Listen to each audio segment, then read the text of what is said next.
नमस्कार दोस्तों, unlock UPSC में आप सभी का स्वागत है। आज हम बात करने वाले हैं भारतीय न्यायपालिका के भविष्य के बारे में। देखिए, जब भी कोई नया चीफ जस्टिस पद संभालता है तो उनका विजन सिर्फ कोर्ट रूम तक सीमित नहीं रहता, वो पूरे देश की न्याय व्यवस्था के लिए एक रोड मैप बन जाता है। तो चलिए, आज हम भारत के 53वें मुख्य न्यायाधीश जस्टिस सूर्यकांत के इसी रोड मैप को डिकोड करते हैं, जो उनके हाल के एक बहुत ही महत्वपूर्ण इंटरव्यू पर आधारित है। जरा इस एक वाक्य पर गौर कीजिए। इसमें नए सीजीआई के पूरे कार्यकाल का सार छिपा है। ये सिर्फ एक आदर्शवादी बयान नहीं है, बल्कि एक कमिटमेंट है। इसका सीधा सा मतलब है कि न्याय कुछ चुनिंदा लोगों का विशेषाधिकार ना रहे, बल्कि देश के आखिरी व्यक्ति तक उसकी पहुंच हो। तो सवाल ये है कि इस बड़े लक्ष्य को हासिल करने के लिए उनका खाका क्या है। चलिए इसी को समझते हैं। आज की हमारी चर्चा इन 6 हिस्सों में बटी होगी। सबसे पहले हम सीजेआई के विजन को समझेंगे, फिर जजों की नियुक्ति की जो जटिल प्रक्रिया है उस पर बात करेंगे। उसके बाद देखेंगे कि न्यायपालिका के सामने प्रशासनिक चुनौतियां क्या हैं, डिजिटल युग के नए दबावों को समझेंगे और अंत में सुधारों की राह और हमारे मेंस एग्जाम के लिए क्या की टेकअवेज हैं उन पर फोकस करेंगे। देखिए, जस्टिस सूर्यकांत के पास सिर्फ 15 महीने का कार्यकाल है। अब ये कोई बहुत लंबा वक्त तो नहीं है, इसलिए ये जानना और भी ज़रूरी हो जाता है कि उनकी टॉप प्रायोरिटीज़ क्या हैं। वो किन क्षेत्रों में सबसे बड़ा और टिकाऊ बदलाव लाना चाहते हैं। चलिए इसी से शुरुआत करते हैं। उनका अप्रोच, आप कह सकते हैं, एक तरह की टू वे स्ट्रैटेजी पर आधारित है। एक तरफ जो व्यवस्थाएं पहले से अच्छी चल रही हैं उन्हें जारी रखना, और दूसरी तरफ जहां सुधार की सख्त जरूरत है वहां बिल्कुल टारगेटेड बदलाव करना। मतलब वो पूरी की पूरी व्यवस्था को उखाड़ने की बात नहीं कर रहे, बल्कि संस्था की अखंडता को मजबूत करने और सबसे जरूरी जस्टिस डिलीवरी को तेज और असरदार बनाने पर फोकस कर रहे हैं। चलिए अब आते हैं एक बहुत ही सेंसिटिव और हमेशा बहस में रहने वाले मुद्दे पर, न्यायाधीशों की नियुक्ति। आखिर जज कौन बनते हैं और कैसे बनते हैं? ये सवाल सीधे तौर पर हमारी न्यायपालिका की स्वतंत्रता, निष्पक्षता और काबिलियत को तय करता है। आइए देखते हैं कि इस जटिल प्रक्रिया पर सीजेआई सूर्यकांत क्या सोचते हैं। अच्छा, इससे पहले कि हम आगे बढ़ें, जरा ये समझ लेते हैं कि आखिर ये कॉलेजियम सिस्टम है क्या। सबसे दिलचस्प बात यह है कि इसका जिक्र हमारे संविधान में कहीं नहीं है। ये सिस्टम खुद सुप्रीम कोर्ट के फैसलों से बना है, जिसमें जज ही जजों को चुनते हैं। अब देखिए, यही इसकी सबसे बड़ी ताकत भी है, क्योंकि ये इसे सरकार की दखलंदाजी से बचाता है, और यही इसकी आलोचना का सबसे बड़ा कारण भी है, क्योंकि इस पर हमेशा से पारदर्शिता की कमी के आरोप लगते रहे हैं।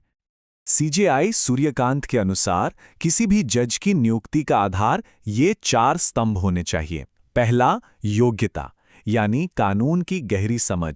दूसरा, सत्यनिष्ठा, यानी पूरी ईमानदारी। तीसरा, अनुभव।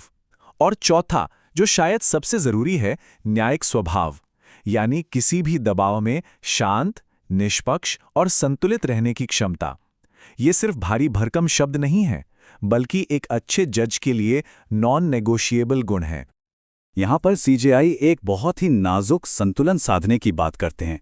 सोचिए, एक तरफ पारदर्शिता की मांग है, लोगों को ये जानने का हक है कि कौन जज क्यों बन रहा है और क्यों नहीं। लेकिन दूसरी तरफ गोपनीयता की भी जरूरत है। अगर किसी उम्मीदवार को रिजेक्ट करने के कारण सार्वजनिक कर दिए जाएं, तो उनकी प्रतिष्ठा को नुकसान पहुंच सकता है। बस इसी दुविधा को हल करना सबसे बड़ी चुनौतियों में से एक है। अगर न्यायपालिका एक गाड़ी है तो उसका एडमिनिस्ट्रेशन उसका इंजन है, और अगर इंजन ही ठीक से काम ना करे तो गाड़ी आगे कैसे बढ़ेगी?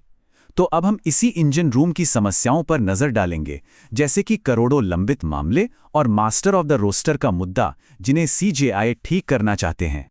5 करोड़ से ज्यादा। जरा सोचकर देखिए, ये सिर्फ एक नंबर नहीं है, ये 5 करोड़ उम्मीदें हैं जो सालों से न्याय का इंतजार कर रही हैं। ये वो बोझ है जो हमारी न्याय व्यवस्था को धीमा कर देता है, और justice delayed is justice denied की कहावत को सच साबित करता है। सीजेआई सूर्यकांत के लिए यह सबसे बड़ी चुनौती है, और इससे निपटने के लिए उन्होंने एक 2 तरफा रणनीति बनाई है। तो प्लान क्या है?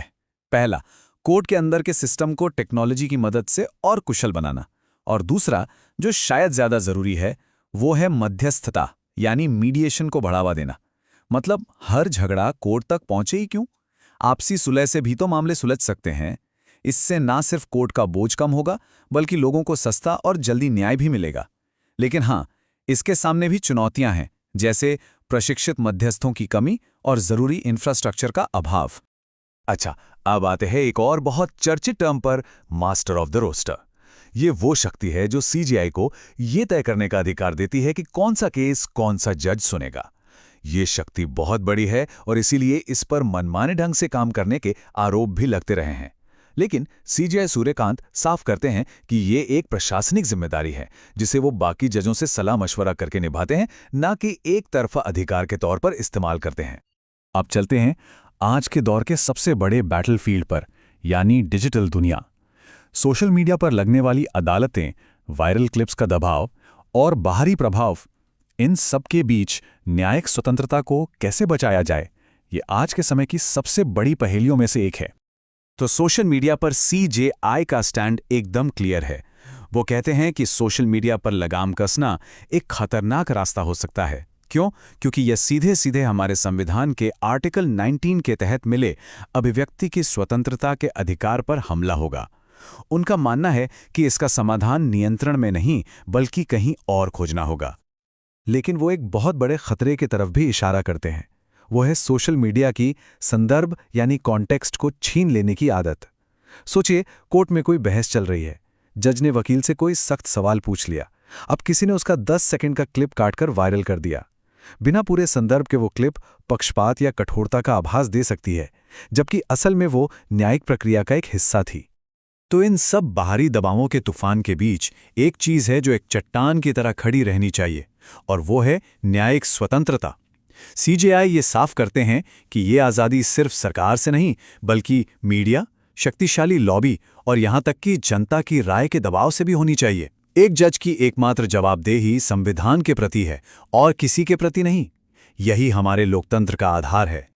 तो अब तक हमने नियुक्तियों की चुनौती देखी, लंबित मामलों का बोझ समझा और डिजिटल युग के दबावों को भी जाना। सवाल ये उठता है कि इन सभी अलग अलग समस्याओं का एक मिला-जुला समाधान क्या है। ये सेक्शन सीजेआई के विजन को एक होलिस्टिक रिफॉर्म प्लान के तौर पर पेश करता है। ये टेबल एक तरह से पूरे रोड मैप का सार है। हर चुनौती के सामने एक स्पष्ट समाधान रखा गया है। लंबित मामलों के लिए सिस्टम में सुधार, नियुक्तियों में पारदर्शिता के लिए योग्यता पर जोर और सोशल मीडिया की ट्रोलिंग से निपटने के लिए उससे अनदेखा कर अपने संवैधानिक काम पर ध्यान देना। ये प्रॉब्लम सॉल्यूशन अप्रोच मेंस के आंसर राइटिंग के लिए भी एक बेहतरीन ढांचा है। सिर्फ सिद्धांत ही नहीं बल्कि असल में ये अप्रोच काम कैसे करता है, चलिए इसका एक रियल लाइफ एग्जाम्पल देखते हैं। पंजाब में नशे की समस्या। ये सिर्फ एक कानूनी या अपराध की समस्या नहीं है, ये एक सामाजिक त्रासदी है। और यहां सीजेआई ने दिखाया कि न्यायपालिका सिर्फ सजा देने वाली संस्था नहीं बल्कि समाज सुधार का एक शक्तिशाली माध्यम भी बन सकती है। तो उन्होंने क्या किया? एक 4 pronged यानी 4 तरफा स्ट्रैटेजी अपनाई। पहला, अपराधियों के लिए दंडात्मक कार्रवाई। दूसरा, नशा देश में आए ही ना, इसके लिए सीमाओं पर निवारक उपाय। तीसरा, जो नशे के शिकार हो चुके हैं उनके लिए पुनर्वास केंद्र। और चौथा, समाज में जागरूकता के लिए शैक्षिक कार्यक्रम। ये हमें क्या सिखाता है कि किसी भी गहरी सामाजिक समस्या का हल वन डायमेंशनल नहीं हो सकता, उसके लिए 360 डिग्री अप्रोच की जरूरत होती है। तो चलिए अब इस पूरी चर्चा को समेटते हैं और वो की पॉइंट्स निकालते हैं जो सीधे सीधे हमारे यूपीएससी या बीपीएससी मेंस एग्जाम में काम आएंगे। इस विश्लेषण से उत्तर लेखन के लिए क्या महत्वपूर्ण बिंदु निकलते हैं, आइए देखते हैं। ये कुछ की टर्म्स हैं जिनकी डेफिनेशन और इम्प्लीकेशन एकदम क्रिस्टल क्लियर होनी चाहिए, जैसे कि कोलेजियम प्रणाली, मास्टर ऑफ द रोस्टर, न्यायिक स्वतंत्रता और शक्तियों के पृथक्करण का सिद्धांत। और हाँ, जमानत नियम है, जेल अपवाद का सिद्धांत जो व्यक्तिगत स्वतंत्रता की रक्षा करता है। इन सभी पर एक स्पष्ट समझ हमारे विश्लेषण को गहराई देगी। तो अगर सीजेआई सूर्यकांत के विजन को 3 पॉइंट्स में समराइज करना हो तो वो क्या होंगे? पहला, करोड़ों लंबित मामलों के बोझ को कम करना। दूसरा, यह सुनिश्चित करना कि न्याय तक पहुंच हर नागरिक का अधिकार बने, कोई विशेषाधिकार नहीं। और तीसरा, नियुक्तियों में योग्यता और सत्यनिष्ठा को सबसे ऊपर रखना ताकि न्यायपालिका पर जनता का भरोसा बना रहे। और अंत में हम आपको इस सवाल के साथ छोड़ रही हैं। इस पर जरूर सोचिएगा कि एक स्वतंत्र न्यायपालिका के बिना हमारे अधिकार और हमारा लोकतंत्र कितना सुरक्षित है। सीजेआई सूर्यकांत का रोड मैप इन चुनौतियों का सामना करने में कितना कारगर साबित होगा, ये तो खैर वक्त ही बताएगा। कल फिर मिलते हैं एक महत्वपूर्ण संपादकीय के साथ। इसके लिए YouTube चैनल अनलॉक यूपीएससी को सब्सक्राइब कर लीजिए। धन्यवाद।